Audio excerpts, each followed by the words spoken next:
नमस्कार जी सबको। भाई एक बार विजयनगर साम्राज्य में जब कृष्णदेव का साम्राज्य था तो उस समय में एक चोरी के जुल्म में 2 चोरों को सजा दी गई, जेल में डाल दिया। और कुछ दिन बाद कृष्णदेव जो है उन चोरों से मिलने गए तो उन्हें कोई अफसोस ही नहीं था।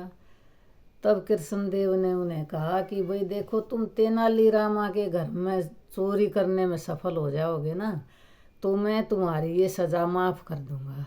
अब दोनों चोर सहमत हो गए। रात को ही उन्होंने तेनालीरामा के घर के पीछे जो झाड़ियाँ थी उसमें छुप के बातें कर रहे थे और तेनालीरामा ने उनको देख लिया। तेनालीरामा ने अपनी पत्नी को बुला के और विंडो के पास जो है उसको ये कहा कि देख, आजकल चोर बहुत घूम रहे हैं और ये सारे जेवर, जितने भी पैसे और जेवर है ना, ये सब जो है एक बैग में डाल दो और मैं इनको जो है जो अपने घर के पीछे कुआं है उसमें डाल दूंगा, ताकि चोर हमारे जेवर नहीं चुरा सकेंगे।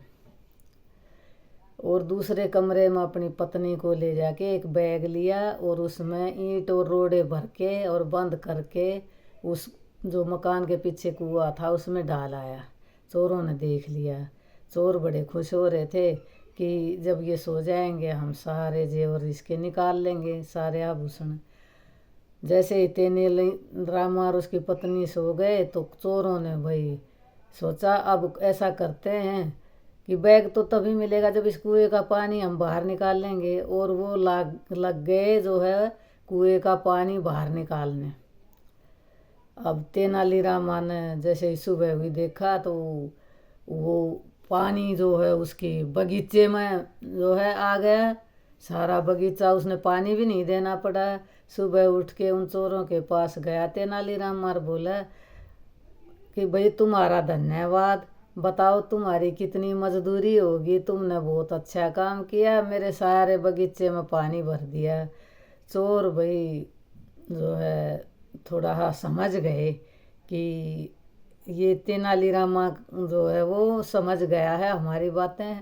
और तेनालीरामा ने उन्होंने कहा कि नहीं, हमें तो कुछ नहीं चाहिए।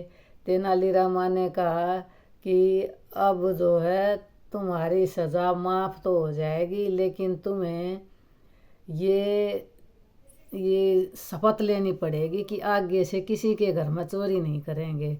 भी चोरों ने जो है तेनालीरामा को विश्वास दिलाया कि हम कभी जो आगे से चोरी नहीं करेंगे। और दोनों चोर जो है वह तो दोनों चोरों को जो है तेनालीरामा ने छुटवा दिया, उनकी सज़ा जो है वो माफ़ हो गई। ऐसे थे तेनालीरामा। धन्यवाद।